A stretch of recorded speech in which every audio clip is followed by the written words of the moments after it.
Hi there, hi listeners, and welcome to a new episode of Worlds Collide, the podcast where I talk to people who moved abroad.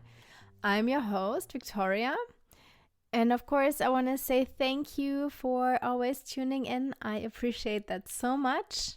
And before we start, I just wanted to ask you for a quick favor. So, if you are a frequent listener on Apple Podcasts or Spotify, why don't you leave me a 5-star rating? If it's not too much to ask for, you could even write a little review why you like the podcast. That would be so appreciated because that would mean that my podcast would be more recognized through this whole maze of podcasts out there. And then, of course, don't forget to push the follow button in the corner of your app so you will always be notified when there is a new episode and you will never miss any. Isn't that nice? All right, so now just a brief introduction to today's episode. I have two guests, John and Monica, and they just moved a few weeks ago to Amsterdam. Monica has a business and therefore they got the DAFT visa. And we will talk about that a little bit more during our conversation. And so, listen how their first 6 weeks have been and why they decided to move there. So listen up, here it is.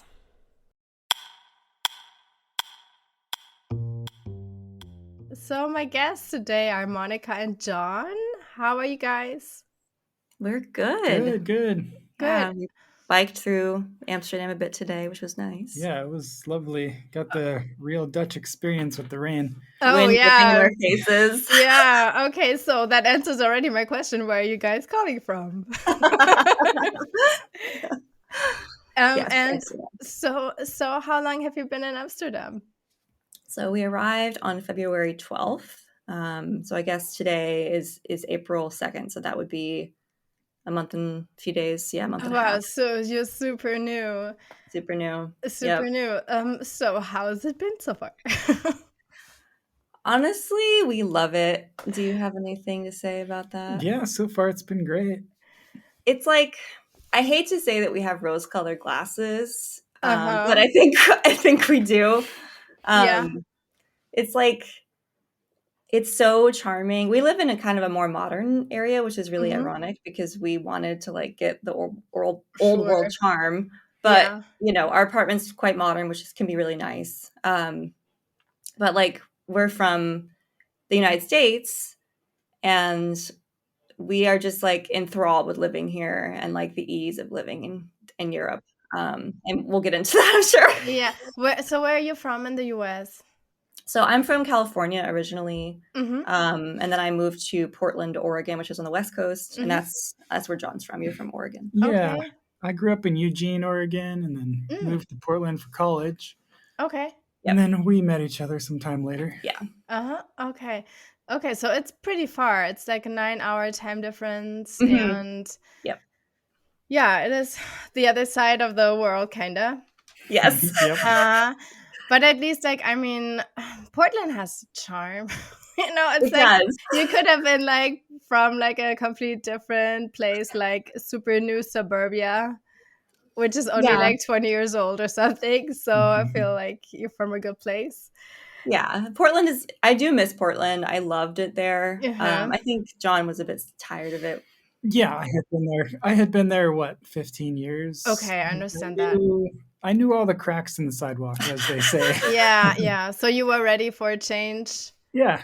Yeah, is that why you then applied for a job overseas? Or like, because how I understand it from that little tiny bit that I follow Monica on Instagram is like, John found a job abroad and that's why you guys moved. No, that's not quite what happened. So we are applying. We're still in the process because it's taking a bit of time, but we're applying for the Dutch-American Friendship Treaty Visa, which is the DAFT for short. And so I have a business that I basically am starting here. It's technically already started. And I think I don't know if like other people know a lot about this visa because it's only for Americans, and I think other countries might do it too. But basically, you just start a business in Netherlands, and then you can sponsor your partner, obviously, so they can come with you. John's looking for work here, but like, I mean, you're kind of looking for the right thing. Yeah, I'm not in a hurry since I have my visa through her. So Right. And I mean, like, okay, Amsterdam is a great place because you have probably many options. Yeah, seems like it. Yeah. And what do you do, Monica? What is your business? So I'm actually, I'm a writing coach, and I specialize in helping writers who need to overcome resistance. So like procrastination, perfectionism, like writer's block, the things that stop us from being creative. I specialize in helping people who struggle with that. I also specialize with people who are neurodiverse. So like working with people who have ADHD like I do. Okay. So tell me a little bit more about the visa, because I know there is something similar in the US, but then you need like an actual investment, like you have to buy some property or something. But that doesn't sound like it. It sounds like you can just work remotely and need an office. Yeah, so for me, you just have to put in 4,500 euros into a Dutch bank account. My tax advisor recommended doing 5,000 euros. Sure. And then, you obviously have some like, boring like bureaucracy stuff, like getting, like your BSN appointment, which would be like a social security number here, right? And you just have a few other things like that. But overall, the process is quite simple. It's a relatively easy visa. You don't have to have like property. You don't have to like get an office. I did have to get like a virtual like mailbox for some reason. I don't know if that's normal. But it was all relatively easy. Okay.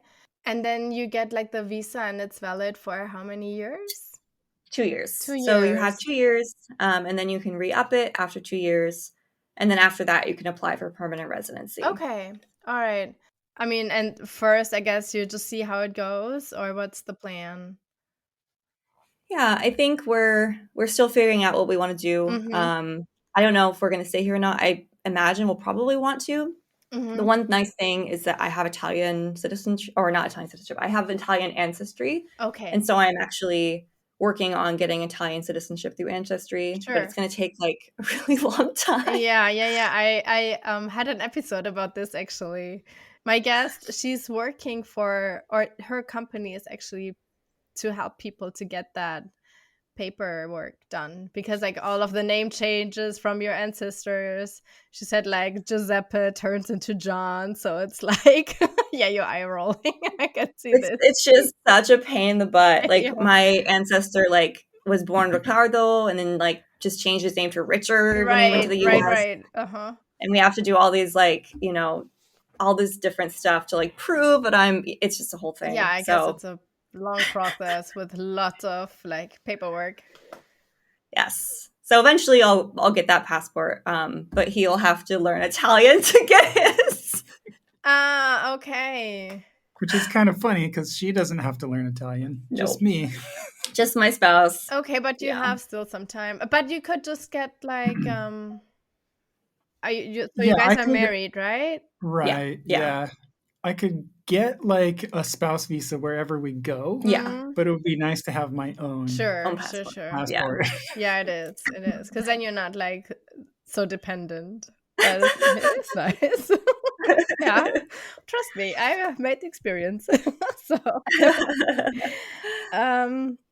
So and why did you guys decide on Amsterdam? It's funny, we didn't technically decide on it. So we decided on the Netherlands for so many reasons. But we ended up getting an agent to help us find housing because the Netherlands just does have a bit of a housing crisis. And we were told it would be like really hard to find a place and like start searching immediately. And so we got an agent and we were like, oh, we don't really care where we live. Like we're open to whatever city. And then she just found us a place in Amsterdam and we got it like quickly. So like we didn't technically choose Amsterdam. We had always just assumed that it would be too hard to get a place here. But then it just worked out. So. Right. But have you been there before? I have. He had not. Okay. Yeah. But, I saw lots of photos and videos and I knew it would be charming. And it definitely is. What did you expect? I expected lots of canals and old buildings and rainy weather. We were used to rainy weather, though. We are used to rainy weather. We're very used to this weather because Oregon, like Portland, it's like rainy all the time, all year, and like from like November to like June, honestly. So it's not a shock for us. Yeah, so that the weather is fine. Yeah. I mean, we moved to the Netherlands for a lot of reasons. We had considered Portugal and Spain. And ultimately, like, we tried Spain and the visa just didn't work out because of some very strange rules that they have with their visa, with the digital nomad visa. And then we ended up just like pivoting to the Netherlands because of the visa they have with the DAFT. And it's funny because like John is more interested in like a sunny place to live, but like that's not what we ended up with. I don't mind the rain, but I don't think you mind though that much. No, it's nice enough. Yeah. Well, you can. I like riding my bike around, so yeah. Well, summer is around the corner, so hopefully you have a few nice months. But you never know. Like sometimes the summer is just rainy, but sometimes the summer is also super hot. So, how long were you like thinking about moving abroad? Because you just said like you wanted to try another country first. So is it something you always thought of? Oh gosh. So ever since I studied abroad in Oxford in 2013. And ever since then I wanted to move abroad. And then when we met in 2016, I was like, I want to move to Europe. Like if you're not into Europe or moving abroad, this won't work. Yeah. Okay.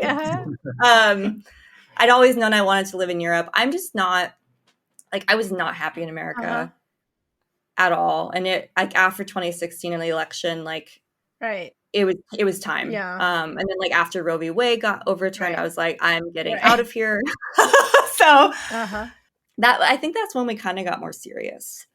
2021, 2022, Roe fell. Yeah. So when Roe was overturned, and then there was the Move Abroad coach. Oh, there's a Move Abroad coach.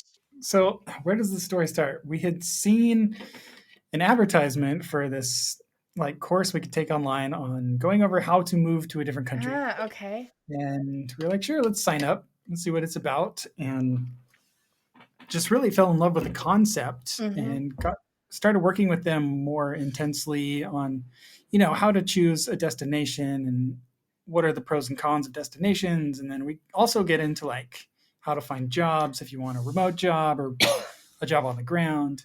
So really cool.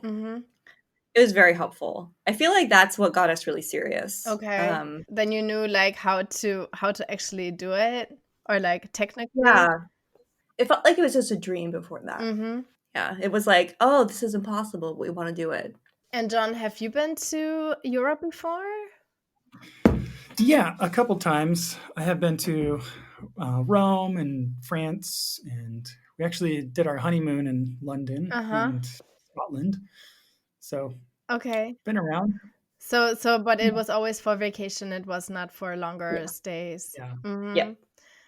All right. So you knew a little bit what to expect, but not really.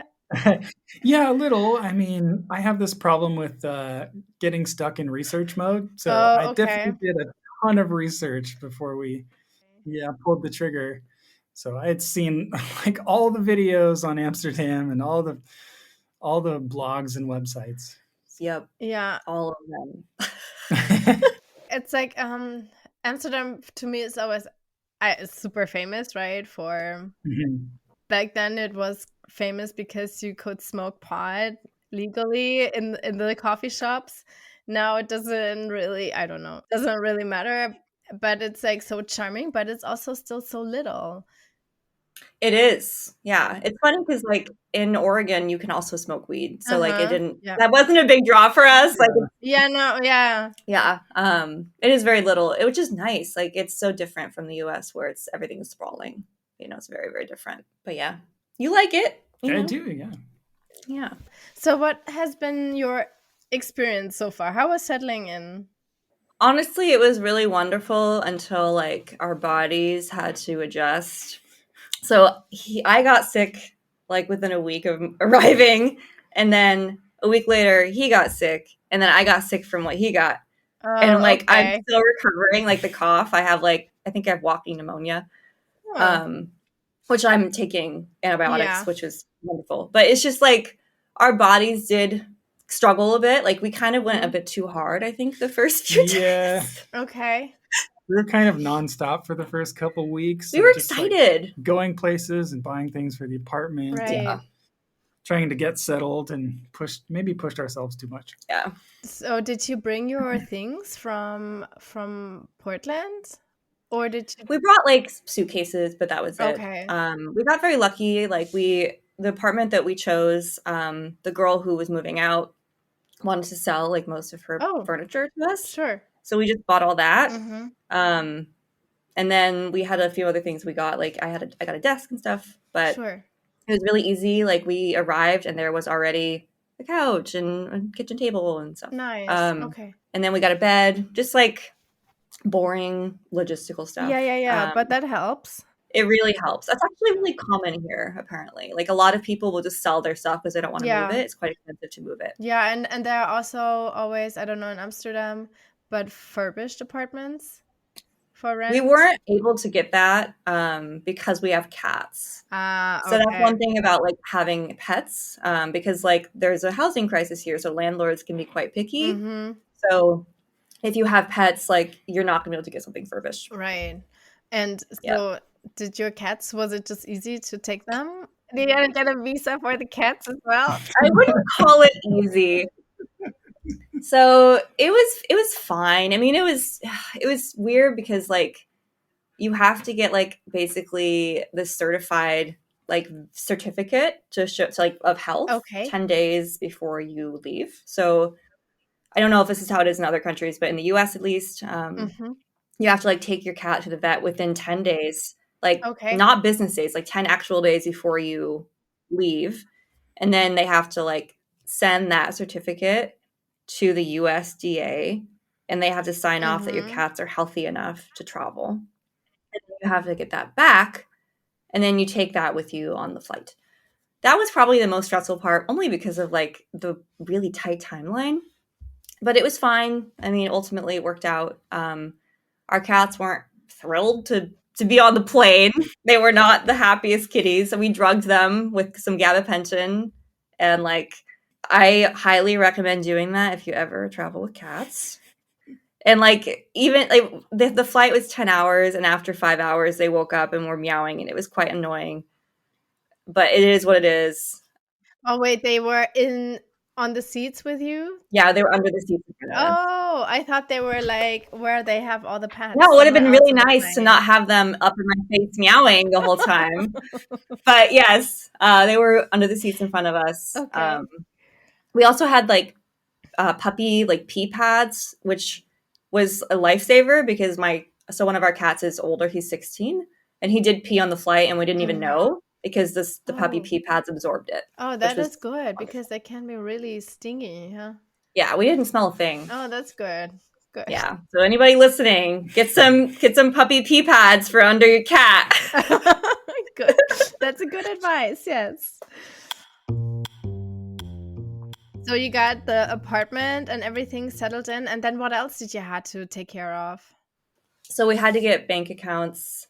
We ended up choosing Bunk because you don't have to have a BSN for like 60 days. I don't know what that is. So. It's like the social security number. And then we also had to get like our biometrics done. So like fingerprints and such. And then we have our appointment on this Thursday actually to get our like official social security numbers basically for here. And then after that, we have to like get phone numbers. Like basically we're still in the process of like getting stuff and it's already been like, a month and a half. So it just takes time. But yeah, I mean like just lots of boring, like you don't realize what you do in life until you move and you're like, oh, right, I have all these things that I have to do. Yeah. Like your phone number, your utilities, your like internet, like everything is like, oh yeah, I have to deal with that and I have to like set it up here. Yeah.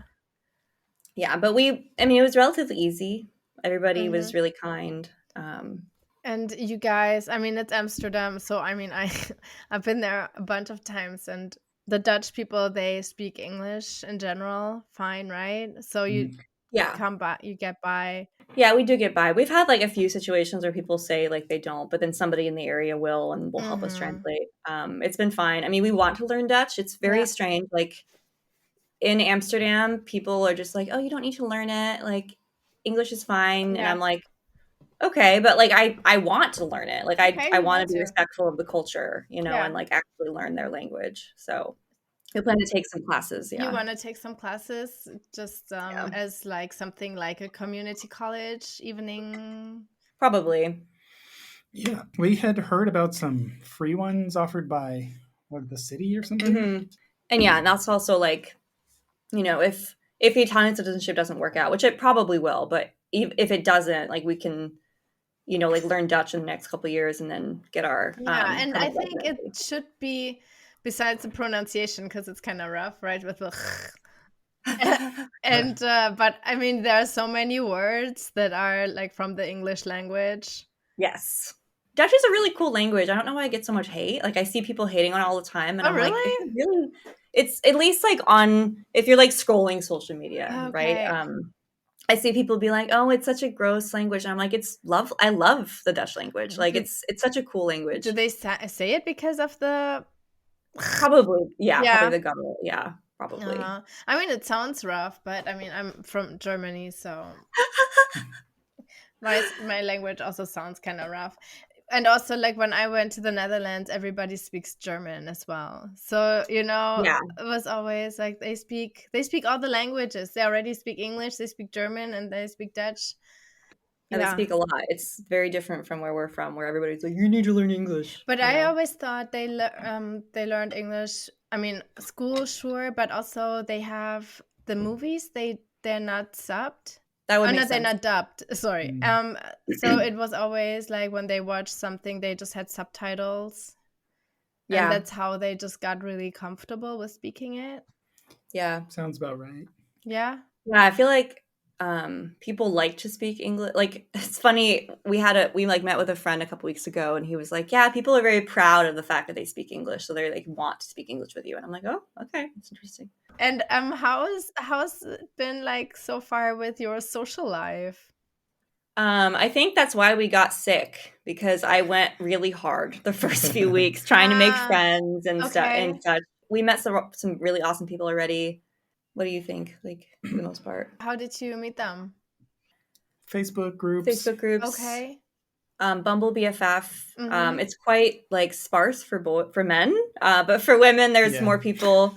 I met quite a few people on Bumblebeeff, and then we did the Facebook groups, and some people came in through that. And then like, this is very random, but I like in my business, I was running ads. And like a bunch of people saw that I live in Amsterdam and like reached out and were like, "Can we meet?" Okay, yeah, yeah, it's just very interesting how people find you. Okay, and then did you guys and then you met in person too? Yeah. So we've met a few people in person. Just for the other listeners, if they are like lonely, so did you actually then go meet them at a bar, or did like go to a park? Yeah, I think like you have to just make an effort, and you have to like force yourself to follow up a lot. Yeah. Because like it's very easy to just be like, yeah, let's meet, and then you like ghost each other like kind of on accident and like maybe forget to follow up, which happens, like it's life. But I tried to make an effort to be like, let's meet, let's like do this. Like if somebody says let's meet, I'll be like, how about this coffee shop on this day at this time? Like I'm just like very quick about it. Because I want to make friends. Yeah, you want to make friends. Yeah, exactly. But the people you meet, are they usually from anywhere, or are they? Let's see. So most of them, I think we've met maybe a few Dutch people. It's been a mix. Yeah. So one couple we met, she was from Italy. He was from here. And then I met somebody who was from Portugal but lives here, like everywhere, honestly, all over the world. All right. Yeah. All right. Okay, but you also still are very new. So it takes time. Yes. Yeah. Yes, it does. I tried to write letters to our neighbors to like try to get neighbors to talk to us, and like nobody. Oh yeah, how is that process? I'm curious. Nobody has messaged me back. It's I just do that like anywhere I live because having good neighbors is always really helpful. But like, you know, the Dutch can be kind of like to themselves, as that's like kind of the stereotype. And you know, I think I'll try again with a few other neighbors, but like I like sent them to the ones closest to our apartment, and I'll try for other ones, but like, you know, they're just more reserved. Are they younger or are they older, or I have no idea. you have no idea? You haven't even seen them. Our next door neighbor seems like our age, maybe. Seems our age. Okay. He's been very friendly. I just think he doesn't speak much English. Mm-hmm. So all he said is welcome. Yeah. Hello. Okay. Yeah. And how do you people react to you guys being from America? Do they assume a lot of stereotypical stuff? No, I haven't had that experience. I haven't read anything. Yeah. People seem very nice. People are super nice. And I will say, like, you know, sometimes I'll be like, yeah, I'm from the US, unfortunately. Like, I'll like, you know, self-deprecate a little. But everyone's been very kind, honestly. Like, I haven't had anybody be really weird about it ever. Have you? No. Most people think I'm Dutch. Yeah. Oh, really? So, because I'm really tall. Oh, you're really tall, yes. So you fit in. See, yeah. So you feel very just like, all right, I belong I'm comfortable here. walking around until somebody talks to me, and then I'm like, sorry, English. Yeah, that's always why I don't like the Netherlands, because I'm really small and I'm like, everybody is like a giant. That was one thing I noticed, is like I don't feel special anymore because everyone's my height. Okay, so in the US, where I'm you were from, like, I was like, I was the tall guy. Okay, not anymore. Yeah, the Dutch are tall people. John, since you are kind of in the middle of looking for work, is the application process different than in the US? Well, so not really, since I'm a software engineer. I think it's a very international type of skill to bring, and so a lot of the places I've talked to are very international environments, and they have people from all over the world, and the main language is English. Yeah. So for me, I don't feel like the process has been much different. Okay. Have they asked for like a CV with like your picture or anything like that? No, not really. Okay. I was just curious. Because like I know in Germany they also ask for the picture. I'm not sure in the Netherlands. I think they don't as much here, but no, but also like in tech, they often ask for your LinkedIn anyway, and that's where my photo is. Right. Yeah. So they know. You just kind of expect people to look at your LinkedIn. Yeah. So it's probably covered by that. I feel like the job market for software engineers is pretty good. Yeah, I feel like you've gotten a lot of bites. You have recruiters reach out to you all the time. Yeah. Okay, so you're just gonna pick the best grape. Yeah. I mean, you know, you still have to like, you know, interview, and like, a lot of times you have to do like a take home, you know, assessment. Yeah, sometimes they'll have you build something at home to see how you build software. Okay, I see. Have you talk about it? Yeah. Okay, so it's almost like it's like a test, kind of. Yeah. Yeah. Sure, that makes sense. And so, have you guys figured out the difference between Netherlands and Holland? Yeah, so they say that Holland is part of the Netherlands. It's like a section, whereas like the Netherlands is just like the whole country. That's what we've been told. There's probably more intricacies to it. Do you know which section? I think Holland is more north, right? Or northwestern. Northwestern. Like the big cities of. But is it a state? No, it's not a state, right? I don't think it's a state. It just refers to like an area. Like I think technically Amsterdam is in North Holland, right? Yeah. And but it doesn't have also something to do with the royals, with the queen? Maybe. I haven't heard that. It's so funny. I always forget that there's royalty here. Yeah. Yeah. It's like just nobody talks about it, except I guess there's going to be a holiday. I mean, the only famous royals are the Windsors, right? Yeah. I mean, but the other ones have some too. But I mean, It's not as present or something. Yeah. Because that's what I always thought. Like, Holland has something to do with the royals, and I have no idea. I'm gonna look it up later so I can. Yeah. I don't seem so dumb. I will like add this to the end of the podcast episode. I don't know. Just to clarify, so what it is. I asked this before, like expectations wise, but is there like anything like cliche that is like true or not true? Yeah, I mean, the cliche I think that is definitely true is that everybody bikes everywhere, which is so nice. Like, we finally got bikes, and like we biked around all day, like doing our errands, and it was so easy and nice. I think it helps that everything is flat. Everything is really flat, and like the bikes, like everything's built so well for bikes that like I don't feel unsafe, which is so nice because that's just not the reality like in a lot of American cities. Yeah. What else? What other cliches have been very true? I think the one time we experienced Dutch directness was at the store when we were asking about hooks, like some hooks to stick on the wall. They're like, hey, do you have these kinds of hooks with the sticky backs? And the girl was just like, no, we don't have those. And we're like, oh, thanks. Okay. It's because like in the US, usually the person working would try to sell you on something else. Yeah. They'd be like, no, come look at this thing over here. It could possibly work for you. So yeah, that's I think right. That. Yeah.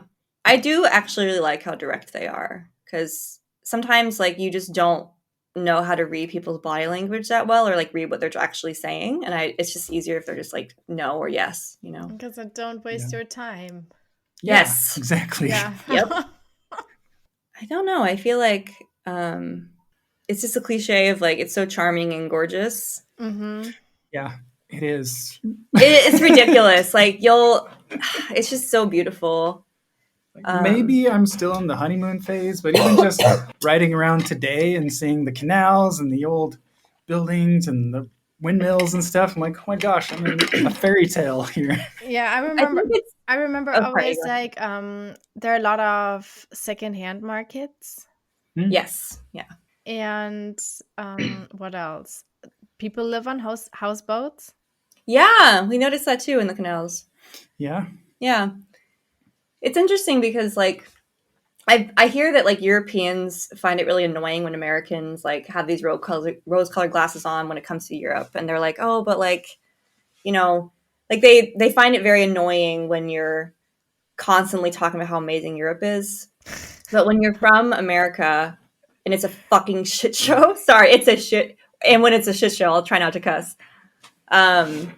It really is like so much better to live here. Like I don't even know how to describe how much better it is. And I like in Portland, for example, like there have been like 2 shootings near our houses when we lived there, you know, and I just feel a lot safer ultimately. Okay. And that's definitely a cliche I think is very accurate, is that it's very safe here. Okay. And what is there that you don't like? Is there anything? The housing crisis. Yeah, that's the hardest part. I think it can be very stressful to imagine, like, if we stay here, you know, when we buy a house, like, what's that going to look like? And, like, it's just, that's probably the most stressful part. Because, like, it's your housing. It's such an important thing. What do you think? But is it in terms of that there are a lot of homeless people on the streets? Or no, is it just it's that more, it's expensive and that it's more that it's hard? expensive. Yeah, it's expensive. Yeah. I mean, like we're paying very similar amounts to what we paid in Portland, but like you know, I think it's just more stressful because like landlords have more power in general. So, but that's probably like something you don't have to deal with like all the time. You deal with it like when you move, right? I think that's I think a cultural thing as well. I feel because I feel Americans, they more want to own a house. And versus in Europe, a lot of people are just renting and they don't care if they own. Yeah, it's funny. We owned twice in the US and I hated owning, honestly. I'm with you. I hate it too. It's not fun. It's just so much responsibility. And like, I will say we tend to like not really like settle. We don't know how to settle. I think we moved every year for the first 6 years of our relationship. Oh yeah. Yeah. But like within Portland? No, like we moved within Portland, but then we moved to New York for a minute, and then we moved back to Portland, and then here, like we get bored. Okay, moving around. Yeah. So okay, so maybe you get bored from Amsterdam in 2 years too, because it's so small. Maybe I think if anything, like I don't know, we maybe get bored of our neighborhood. Like I think honestly, we're kind of addicted to change. I think like some people are very scared of change. I think that's like the opposite of us. Okay. Some truth. It's kept things interesting. Do you but is there anything that you miss so far? I definitely miss Portland. It's a beautiful city. I miss parts of Portland, like the trees, the hiking, the nature, but I don't miss America whatsoever. I don't miss really anything about America other than like if I could put Portland here. But you like it? You don't like America because of politics, or like if you take politics aside? I think it's the way of life. So when we were like the US, like the politics are obviously a hot mess, but like there's so many more things that are hard. So for example, the work culture is really messed up there. I'm sure in some, European cities, there's more of a workaholic culture, but like in the US, like the workaholism and the expectations from companies is insane. Yeah. Like I know my husband also works for tech, and so he comes home and sometimes it's like, oh wait, I just got an important email. Yeah. It's not, but that is not always the case. Yeah, I think like John, you were working like 12-hour days. Like the expectation was just like constantly working and like. Did you work for a startup? It sounds like a startup. You would call it a scale up because it was, there were 1,000 people. Okay. But it was still a very intense environment. As a software engineer, they have what's called on-call shifts. So, your phone will ring at 2 in the morning and you have to go fix something at 2 in the morning. Oh, that sucks. So, no, they should not have it. I would not work for that. Yeah. That was like something that they threw on you that you had no choice but to do. Okay. The environment changed to that. Yeah. And that's actually when they lost a lot of people. But I bet. Yeah.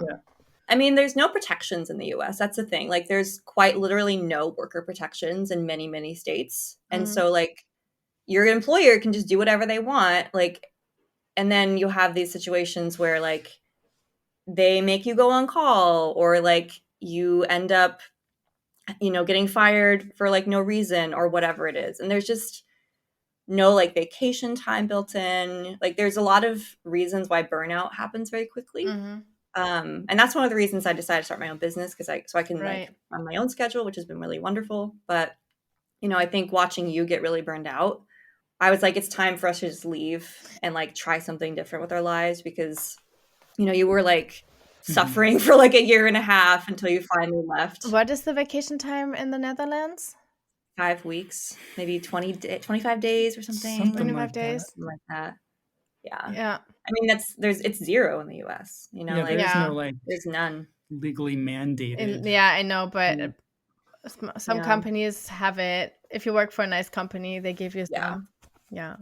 If you work for a good company, they'll give you some. I think there's a strange kind of political thing that happens in tech where like they'll tell you have unlimited vacation. Yeah, but then if you take some time off, your team starts to look at you badly for not contributing for a while. And so it turns into nobody taking time off ever. Yeah, it's like this peer pressure kind of bullying almost feeling. Yeah, it's kind of terrible. Yeah. I think that's just how it is in a lot of, workaholic cultures. Like, it's just like you have to work. And like, you don't really have a choice. Otherwise you're seen as a problem. So, yeah. So there's that. There's that. Yeah. I mean, I don't think the whole of the US is awful. There is like the car culture is more annoying than people think. It's more community based here because like there's walkable cities, right? Like you can walk around and bike around. Whereas like that's just not a thing in the US. I'm sorry if you can hear our cat meowing. She's having some feelings. But yeah, it's like the car centric nature makes it hard to have community. And there's like this concept of like a third place is very important for, you know, community building, right? But like that's not really a thing in the US. I think right now like third places don't really exist anymore. And it's just different in Netherlands. Like you do feel a sense of camaraderie when you're just like walking around the city for hours because you can, you know. Is there anything that you missed about the US? Only the trees, like the trees and the nature.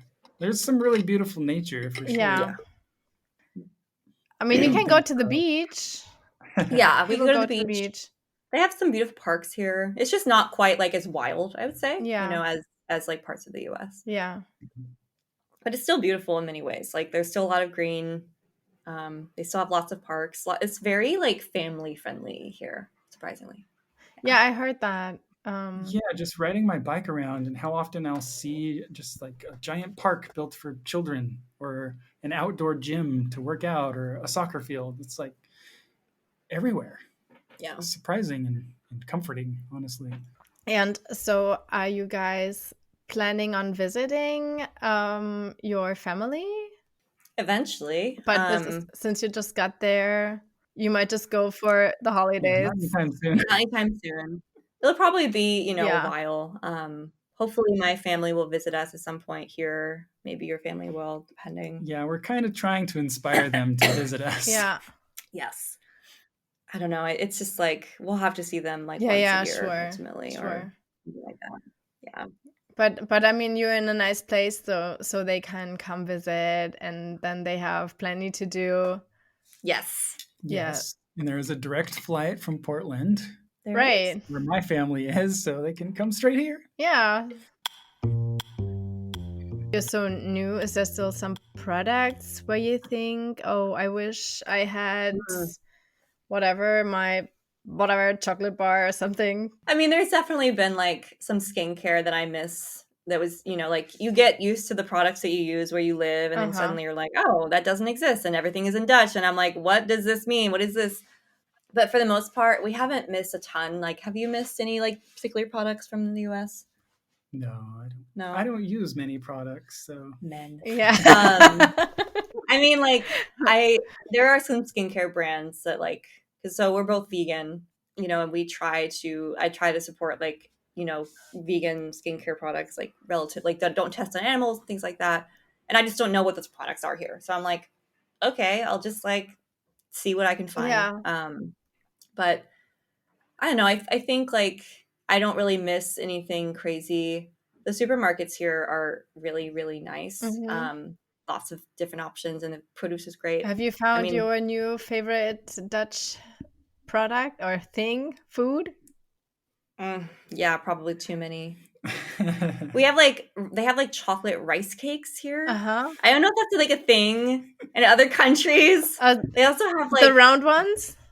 Yes. The usually really plain ones, the kind of dry ones. Oh yeah, they do have them in caramel and everything too, right? They're so tasty. Then we also like the Dutch very like potatoes a lot, and there's just like a ton of like prepared potatoes, which is super nice. Right, the fries. They have like the Dutch sauce, right?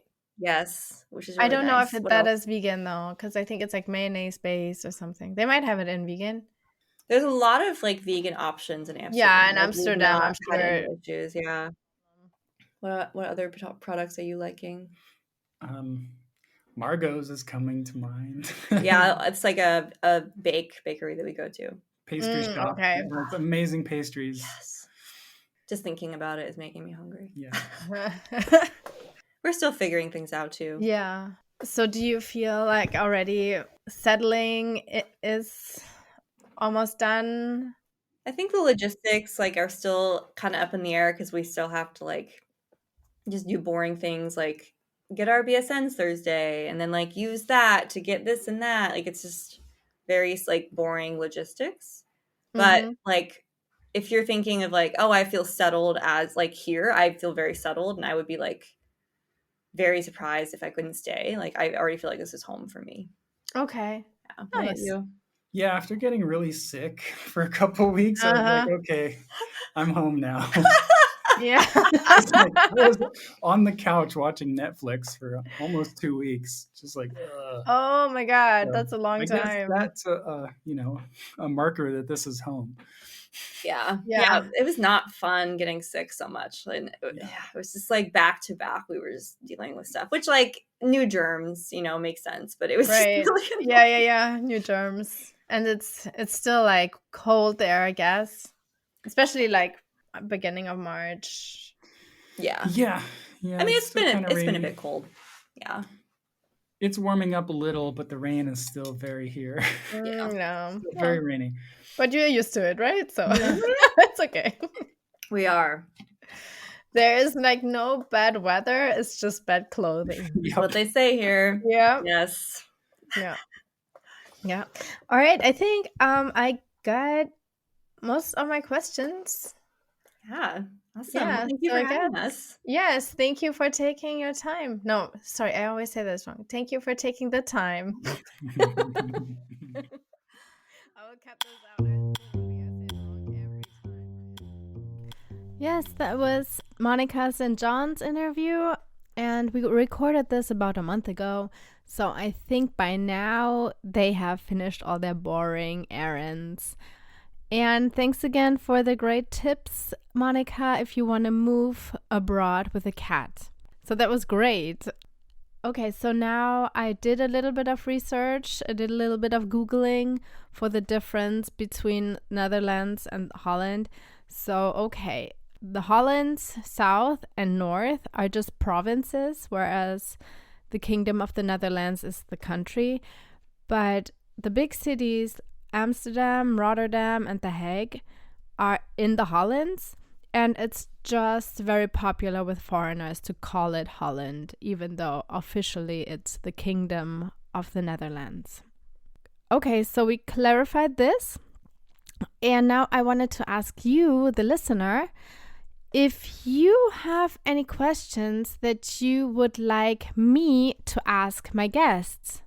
So if you do, then please let me know and send me an email at worldscollide123pod@gmail.com, or reach out to me on Instagram at worldscollidepod, or Threads, or even TikTok.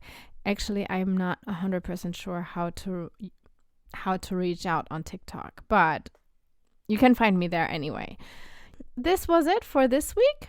Thank you so much for tuning in. I appreciate it so much. And I hope you will tune in again next week.